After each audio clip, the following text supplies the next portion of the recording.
HC, I want to say TC. That's okay. You get it from me, though. Okay. So last week. Oh, where have you been? I'm looking for you. I asked the other day. What the heck? Sorry, I'm here now. Were you happy with the coverage? So last week you break out Mercer Timmis, a Canadian running back, and he goes for 133, and then all of a sudden it's Sean Thomas Arlington for whatever it is, 92. Have you developed an affinity for Canada and Canadian running backs? What's going on here? Well, I wanted to get Earls in the game. He's been working really hard, and I knew that in some of the runs that we were running that he would be really good on them this week against his team. So I had gone into the game thinking that he was going to play a lot. And Jeremiah Mazzoli, another 300-yard game. Can you just talk about his development and progression as a quarterback? Yeah, he's done a fabulous job.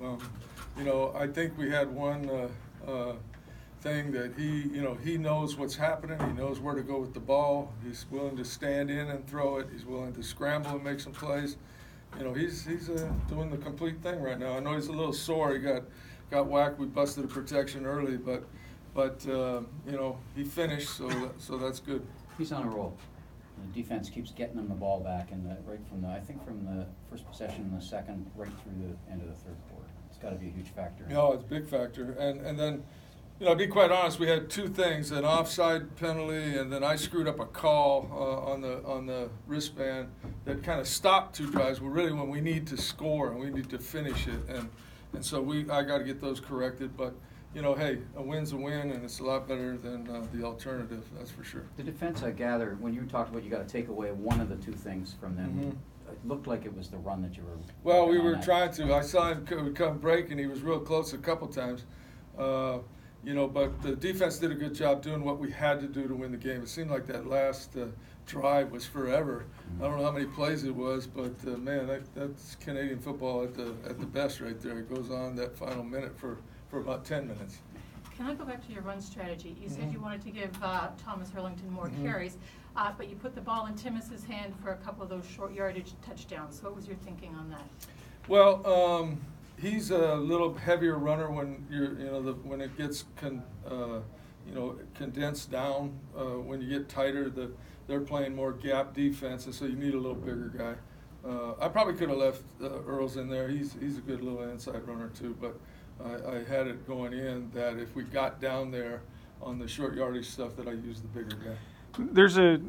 He's an 8th round draft pick, Thomas Arlington, and there is sort of a feeling that American running backs are sort of the predominant running backs in this league. You don't see a lot of Canadian guys other than the high profile guys like Messam, but you don't seem to care whether they're Canadian or American or whatever. Like if you see something that you can get out of a guy, does the nationality even occur to you? No, it does not.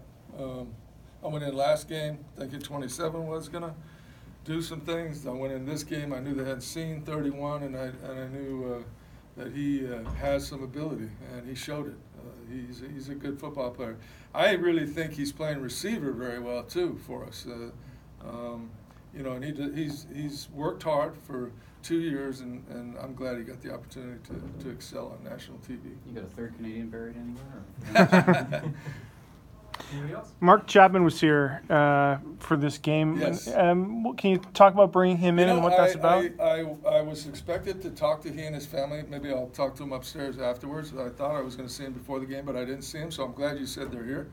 And I hope he had some fun watching the game and see how our team is a family and together, and I think he'd enjoy that opportunity to be part of us. Just trying to bridge that gap between him and you and try and get things on the right path? I don't know there's a gap between me and him, but the team and him. The deal upstairs, you got to get that done, and so hopefully we're working on doing that. Was there any consideration of putting Johnny Manziel in the game at 31-10, and did you need another couple scores, or were you going to go with Mazzoli regardless? I was going to play him until I felt the game was was out of hand. I mean, we had it, and I didn't feel we had it till we knelt down.